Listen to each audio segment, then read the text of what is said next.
Hi hello family, ಎಲ್ಲರಿಗೂ ಅಮ್ಮಾಸ್ ಕೈರುಚಿ ಚಾನಲ್ಗೆ ಸ್ವಾಗತ. ನಾನಿವತ್ತು ಇನ್ಸ್ಟಂಟ್ ಬ್ರೇಕ್ಫಾಸ್ಟ್ ರೆಸಿಪಿಗೆ ತುಂಬ ಡಿಫ್ರೆಂಟಾಗಿ, ತುಂಬ ಟೇಸ್ಟಿಯಾಗಿ, ಹಾಗೆ ಅಷ್ಟೇ ಹೆಲ್ದಿಯಾಗಿ ಪನ್ನೀರ್ ಫ್ರೈಡ್ ರೈಸ್ ರೆಸಿಪಿನ ರೆಸ್ಟೋರೆಂಟ್ ಸ್ಟೈಲ್ನಲ್ಲೇ ಪಕ್ಕಾ ತೋರಿಸ್ತಾ ಇದ್ದೀವಿ. ಸೊ ಇದಂತೂ ರುಚಿ ತುಂಬ ಚೆನ್ನಾಗಿರುತ್ತೆ. ಸೊ ಫ್ರೈಡ್ ರೈಸ್ ರೆಸಿಪಿನ ಬಂದುಬಿಟ್ಟು ಎಲ್ಲರೂ ಮನೆಯಲ್ಲೂ ಕೂಡ ಬೇರೆ ಬೇರೆ ಥರ ಮಾಡ್ತಾರೆ, ಅಥವಾ ರೆಸ್ಟೋರೆಂಟ್ಸಲ್ಲೂ ಕೂಡ, ಹೋಟೆಲಲ್ಲೂ ಕೂಡ ಬೇರೆ ಬೇರೆ ರೀತಿಯಾಗೆ ಮಾಡ್ತಾರೆ. ಆದರೆ ಒಂದು ಸಲ ನಾವು ತೋರಿಸೋ ಥರ ಟ್ರೈ ಮಾಡಿ ನೋಡಿ, ತುಂಬ ರುಚಿಯಾಗಿರುತ್ತೆ. ಮಕ್ಕಳಿಗೆಲ್ಲ ತುಂಬ ಇಷ್ಟ ಆಗುತ್ತೆ. ಮನೇಲಿ ಏನಾದರೂ ವಯಸ್ಸಾಗಿರೋರಿದ್ದರೆ ಅವರು ಕೂಡ ತುಂಬ ಇಷ್ಟಪಟ್ಟು ತಿಂತಾರೆ. ಯಾಕೆ ಅಂದರೆ ಅಷ್ಟು ರುಚಿಯಾಗಿರುತ್ತೆ. ಆದರೆ ಮಸಾಲೆ ಹೆಚ್ಚಿಗೆ ಏನು ಹಾಕದಂಗೆ ತುಂಬ ಡಿಫ್ರೆಂಟ್ ಟೇಸ್ಟ್ ಕೊಡುವಂಥ ಒಂದು ಪನ್ನೀರ್ ಫ್ರೈಡ್ ರೈಸ್ ರೆಸಿಪಿನ ತೋರಿಸ್ತಾ ಇದ್ದೀನಿ. ಸೊ ಇದು ರೆಸ್ಟೋರೆಂಟ್ ಟೇಸ್ಟು ಕೂಡ ಕೊಡುತ್ತೆ, ಅದಕ್ಕಿಂತ ಚೆನ್ನಾಗೇ ಇರುತ್ತೆ ಅಂತ ಹೇಳ್ತೀನಿ. ಸೊ ಹಾಗಾದರೆ ಬನ್ನಿ, ಈ ಫ್ರೈಡ್ ರೈಸ್ ರೆಸಿಪಿನ ಹೇಗೆ ಮಾಡೋದು, ಇದನ್ನು ಮಾಡೋದಕ್ಕೆ ಏನೆಲ್ಲ ಪದಾರ್ಥಗಳು ಬೇಕಾಗುತ್ತೆ ಅಂತ ನೋಡೋಣ. ಇಲ್ಲಿ 100 ಗ್ರಾಮ್ ಪನ್ನೀರ್ನ ನಾವಿಲ್ಲಿ ತೊಗೊಂಡಿದ್ದೀವಿ. ಸೊ ನೋಡ್ತಾ ಇರ್ಬೋದು, ಈ ರೀತಿಯಾಗಿ ಕ್ಯೂಬ್ಸ್ ಆಗಿ ನಾವು ಪನ್ನೀರ್ನ ಈ ಸೈಜ್ಗೆ ಕಟ್ ಮಾಡಿ ಇಟ್ಕೊಂಡಿದ್ದೀವಿ. ಹಾಗೆ 2 ಈರುಳ್ಳಿನ ಉದ್ದಕ್ಕೆ ಕಟ್ ಮಾಡಿದ್ದೀವಿ. ಇಲ್ಲಿ ನಾವು ಕ್ಯಾರೆಟ್ನ ಕಟ್ ಮಾಡಿಲ್ಲ, ತುರಿದಿಟ್ಕೊಂಡಿದ್ದೀವಿ. ಉಳ್ಳಿಕಾಯಿ 1 ಬಟ್ಲಷ್ಟು ಕಟ್ ಮಾಡಿದ್ದೀವಿ. ಹಾಗೆ ಎಲೆಕೋಸನ್ನು ಕೂಡ ಒಂದು ಅರ್ಧ ಬಟ್ಲು ತೊಗೊಂಡಿದ್ದೀವಿ. ಸ್ವಲ್ಪ ಕ್ಯಾಪ್ಸಿಕಮ್ನ ತೊಗೊಂಡಿದ್ದೀವಿ. ಸ್ವಲ್ಪ ಕೊತ್ತಂಬರಿ ಸೊಪ್ಪು, ಹಾಗೆ 1 ಅಥವಾ ಅರ್ಧ ಟೇಬಲ್ ಸ್ಪೂನಷ್ಟು ಬ್ಲ್ಯಾಕ್ ಪೆಪ್ಪರ್. ಇದು ಫ್ರೈಡ್ ರೈಸ್ ಪುಡಿ ಅಂಗಡಿಗಳಲ್ಲಿ ಸಿಗುತ್ತೆ, ಅದೊಂದು ಅರ್ಧ ಟೇಬಲ್ ಸ್ಪೂನ್. ವೈಟ್ ಪೆಪ್ಪರು ಒಂದು ಅರ್ಧ ಟೇಬಲ್ ಸ್ಪೂನು. ಶುಂಠಿ ಬೆಳ್ಳುಳ್ಳಿ paste 1 table spoon, 1.5 table spoon ಕೂಡ ತೊಗೋಬೋದು. ಹಾಗೆ ಸೋಯಾ ಸಾಸ್ ಸ್ವಲ್ಪ, ಚಿಲ್ಲಿ ಸಾಸ್ ಸ್ವಲ್ಪ ತೊಗೊಂಡಿದ್ದೀವಿ. ರುಚಿಗೆ ತಕ್ಕಷ್ಟು ಉಪ್ಪನ್ನು ತೊಗೊಂಡಿದ್ದೀವಿ. ಹಾಗೆ ಇಲ್ಲಿ ಸ್ವಲ್ಪ ಎಣ್ಣೆನ ಬಳಸಿದ್ದೀವಿ. ಈಗ ಹೇಗೆ ಮಾಡೋದು ಅಂತ ನೋಡೋಣ. ಮೊದಲಿಗೆ ಒಂದು ಪಾತ್ರೆಗೆ ಒಂದು 3ರಿಂದ 4 ಟೇಬಲ್ ಸ್ಪೂನಷ್ಟು ಎಣ್ಣೆನ ಹಾಕ್ಕೊಂಡು, ಎಣ್ಣೆ ಸ್ವಲ್ಪ ಬಿಸಿ ಆದಮೇಲೆ ನಾವೇನು ಪನ್ನೀರ್ನ ಕ್ಯೂಬ್ಸ್ ಆಗಿ ಕಟ್ ಮಾಡಿ ಇಟ್ಕೊಂಡಿರ್ತೀವಲ್ಲ, ಅದನ್ನು ಮೊದಲು ಎಣ್ಣೆಯಲ್ಲಿ ಫ್ರೈ ಮಾಡ್ಕೊತಾ ಇದ್ದೀವಿ. ಸೊ ಈ ಪನ್ನೀರ್ಗಳು ಸ್ವಲ್ಪ ಕಂದು ಬಣ್ಣಕ್ಕೆ ತಿರುಗಬೇಕು, ಒಂದು ಸ್ವಲ್ಪ ಬ್ರೌನಿಷ್ ಥರ ಆಗಬೇಕು. ಸೊ ಇದನ್ನು ಚೆನ್ನಾಗಿ ಫ್ರೈ ಮಾಡ್ಕೊಬೇಕು. ಸೊ ಇದು ಫ್ರೈ ಮಾಡ್ಕೊಬೇಕಾದ್ರೆ ಇದಕ್ಕೆ ಒಂದು ಸ್ವಲ್ಪ ಉಪ್ಪನ್ನು ಕೂಡ ಹಾಕ್ಕೊಂಡು ಫ್ರೈ ಮಾಡ್ಕೊತಾ ಇದ್ದೀವಿ.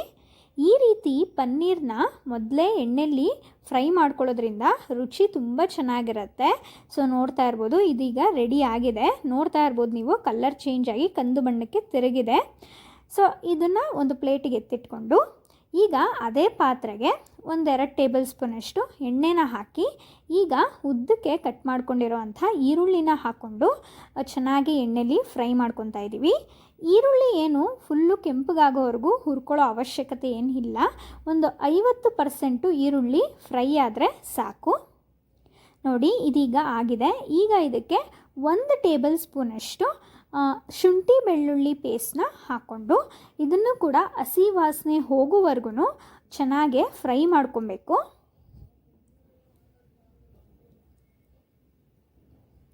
ನೋಡಿ, ಈ ರೀತಿಯಾಗಿ ಚೆನ್ನಾಗೆ ಫ್ರೈ ಮಾಡ್ಕೊತಾ ಇದ್ದೀವಿ.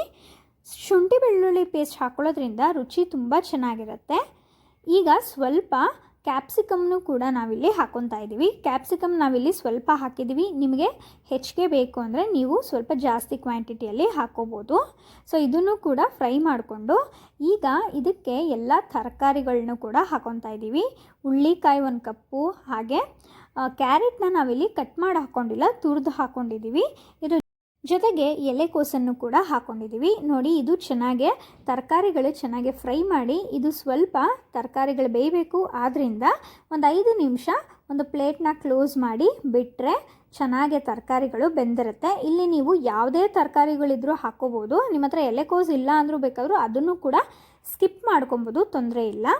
ಈಗ ಇದಕ್ಕೆ ಒಂದು ಅರ್ಧ ಟೇಬಲ್ ಸ್ಪೂನು ವೈಟ್ ಪೆಪ್ಪರು, ಹಾಗೆ ಒಂದು ಅರ್ಧ ಟೇಬಲ್ ಸ್ಪೂನಷ್ಟು ಬ್ಲ್ಯಾಕ್ ಪೆಪ್ಪರು, ಹಾಗೆ ಫ್ರೈಡ್ ರೈಸ್ ಪುಡಿ ಒಂದು ಅರ್ಧ ಟೇಬಲ್ ಸ್ಪೂನಷ್ಟು ಹಾಕಿ, ಒಂದು ಸ್ವಲ್ಪ ರುಚಿಗೆ ತಕ್ಕಷ್ಟು ಉಪ್ಪನ್ನು ಹಾಕ್ಕೊಂಡು ಚೆನ್ನಾಗೆ ಫ್ರೈ ಮಾಡ್ಕೊಬೇಕು. ಸೊ ಇದಕ್ಕೆ ನೀವು ಬಟಾಣಿ ಕೂಡ ಹಾಕ್ಕೋಬೋದು. ನಿಮ್ಮ ಹತ್ರ ಇದ್ದರೆ ಬಟಾಣಿ ಹಾಕ್ಕೊಳ್ಳಿ, ತುಂಬ ಚೆನ್ನಾಗಿರುತ್ತೆ. ಸೊ ನೋಡಿ, ಇದು ಚೆನ್ನಾಗಿ ಫ್ರೈ ಆದಮೇಲೆ ಇದಕ್ಕೆ ಒಂದು ಅರ್ಧ ಟೇಬಲ್ ಸ್ಪೂನಷ್ಟು ಖಾರಕ್ಕೆ ಅನುಗುಣವಾಗಿ ಚಿಲ್ಲಿ ಸಾಸು, ಹಾಗೆ 1.5 ಟೇಬಲ್ ಸ್ಪೂನಷ್ಟು ಸೋಯಾ ಸಾಸನ್ನು ಹಾಕಿ, ಇದನ್ನು ಕೂಡ 1-2 ನಿಮಿಷ ಚೆನ್ನಾಗೆ ಫ್ರೈ ಮಾಡ್ಕೊಬೇಕು. ನೋಡಿ, ಈ ರೀತಿಯಾಗಿ ಚೆನ್ನಾಗೆ ಫ್ರೈ ಮಾಡ್ಕೊಳ್ಳಿ. ಇದಕ್ಕೆ ಇದಕ್ಕೆ ಈಗ ನಾವು ಆಲ್ರೆಡಿ ಅನ್ನನ ರೆಡಿ ಮಾಡಿ ಇಟ್ಕೊಂಡಿದ್ದೋ. ಇಲ್ಲಿ ನಾವು 4 ಜನಕ್ಕೆ ಆಗೋ ಅಷ್ಟು ಕ್ವಾಂಟಿಟಿನಲ್ಲಿ ತೋರಿಸ್ತಾ ಇದ್ದೀವಿ ಫ್ರೈಡ್ ರೈಸ್ನ. ಈಗ ಅನ್ನ ಹಾಕೊಂಡ್ಮೇಲೆ ನಾವು ಆವಾಗಲೇ ಪನ್ನೀರನ್ನ ಫ್ರೈ ಮಾಡಿಟ್ಟಿದ್ವಲ್ಲ, ಆ ಪನ್ನೀರನ್ನು ಕೂಡ ಹಾಕ್ಕೊಂಡು ಸ್ವಲ್ಪ ಕೊತ್ತಂಬರಿ ಸೊಪ್ಪು ಹಾಕಿ ಇದನ್ನು ಚೆನ್ನಾಗೆ ಮಿಕ್ಸ್ ಮಾಡ್ಕೊಬೇಕು. ಇದನ್ನು ನೀವು ಮಿಕ್ಸ್ ಮಾಡಬೇಕಾದ್ರೆ ಸ್ಟವ್ನ ನೀವು ಸಿಮ್ಮಲ್ಲಿ ಇಟ್ಕೊಂಡು ಒಂದು 5 ನಿಮಿಷ ಚೆನ್ನಾಗಿ ಮಿಕ್ಸ್ ಮಾಡ್ಕೋಬೇಕು.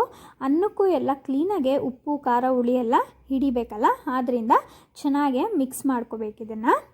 ಸೊ ನೋಡ್ತಾ ಇರ್ಬೋದು ಈಗ ಚೆನ್ನಾಗಿ ಮಿಕ್ಸ್ ಆಗಿದೆ.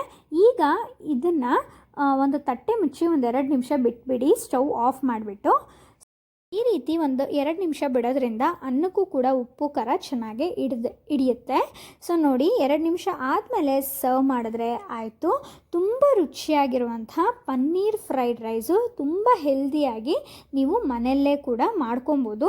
ಸೇಮ್ ರೆಸ್ಟೋರೆಂಟ್ ಸ್ಟೈಲ್ನಲ್ಲಿ ಹೇಗೆ ಟೇಸ್ಟ್ ಸಿಗುತ್ತೋ ಅದೇ ಥರ ಇರುತ್ತೆ, ಇನ್ನೂ ಚೆನ್ನಾಗಿರುತ್ತೆ, ಇನ್ನೂ ಹೆಲ್ದಿಯಾಗಿ ಅಥವಾ ಆರೋಗ್ಯಕರವಾಗಿ ನೀವು ಮನೆಯಲ್ಲೇ ಮಾಡ್ಕೊಬೋದು. ಬೆಳಗ್ಗೆ ಹೊತ್ತು ಏನಾದರೂ ಇನ್ಸ್ಟೆಂಟಾಗಿ ಬ್ರೇಕ್ಫಾಸ್ಟ್ ರೆಸಿಪಿ ಮಾಡೋರು ಈ ರೀತಿಯಾಗಿ ಒಂದು ಸಲ ಪನ್ನೀರ್ ಫ್ರೈಡ್ ರೈಸ್ನ ಟ್ರೈ ಮಾಡಿ ನೋಡಿ. ನಿಜವಾಗ್ಲೂ ಹೇಳ್ತೀನಿ, ಮಕ್ಕಳಿಂದ ಹಿಡಿದು ದೊಡ್ಡವ್ರ ತನಕ ತುಂಬ ಇಷ್ಟಪಟ್ಟು ತಿಂತಾರೆ. ನೀವೇ ನೋಡಿದ್ರಲ್ಲ, ತುಂಬ ಏನು ಮಸಾಲೆ ಬಳಸ್ದಂಗೆ ತುಂಬ ಮೈಲ್ಡಾಗಿ ಮಾಡಿದ್ದೀವಿ. ರುಚಿನೂ ಕೂಡ ಅಷ್ಟೇ ಚೆನ್ನಾಗಿರುತ್ತೆ. ಆದ್ದರಿಂದ ಮಕ್ಕಳಿಗೆ ಆಗಲಿ ಕೊಡೋಕ್ಕಾಗಿರಲಿ ಅಥವಾ ಮನೆಯಲ್ಲಿ ವಯಸ್ಸಾದವರಿದ್ರೂ ಕೂಡ ತುಂಬ ಇಷ್ಟಪಟ್ಟು ತಿಂತಾರೆ. ಸೊ ನೀವು ಕೂಡ ಈ ರೆಸಿಪಿನ ನಿಮ್ಮ ಮನೆಯಲ್ಲಿ ಟ್ರೈ ಮಾಡಿ ರೆಸಿಪಿ ಹೇಗೆ ಬಂತು ಅಂತ ನಮಗೆ ಕಮೆಂಟ್ ಮೂಲಕ ತಿಳಿಸಿ. ಸೊ ಈ ರೆಸಿಪಿನ ನಿಮ್ಮ ಫ್ರೆಂಡ್ಸ್ ಆ್ಯಂಡ್ ಫ್ಯಾಮಿಲಿಗೂ ಕೂಡ ಶೇರ್ ಮಾಡಿ. ಸೊ ಈ ರೆಸಿಪಿ ನಿಮಗೆಲ್ಲ ಇಷ್ಟ ಆಗಿದೆ ಅಂತ ಭಾವಿಸ್ತೀನಿ. ಇಷ್ಟ ಆಗಿದ್ದರೆ ಅಮ್ಮಾಸ್ ಕೈ ರುಚಿ ಚಾನಲ್ನ ಸಬ್ಸ್ಕ್ರೈಬ್ ಮಾಡ್ಕೊಳ್ಳಿ, ಹಾಗೆ ಲೈಕ್ ಶೇರ್ ಕಮೆಂಟ್ ಮಾಡಿ. ಸೊ ಈ ರೆಸಿಪಿನ ನೀವು ಕೂಡ ಟ್ರೈ ಮಾಡಿ. ಇದೇ ಥರ ಹೆಲ್ದಿ ರೆಸಿಪೀಸ್ಗಾಗಿ ನಮ್ಮ ಚಾನಲ್ನ ಸಬ್ಸ್ಕ್ರೈಬ್ ಮಾಡ್ಕೊಳ್ಳಿ, ಹಾಗೆ ಬೆಲ್ ಐಕಾನ್ನ ಕ್ಲಿಕ್ ಮಾಡಿ.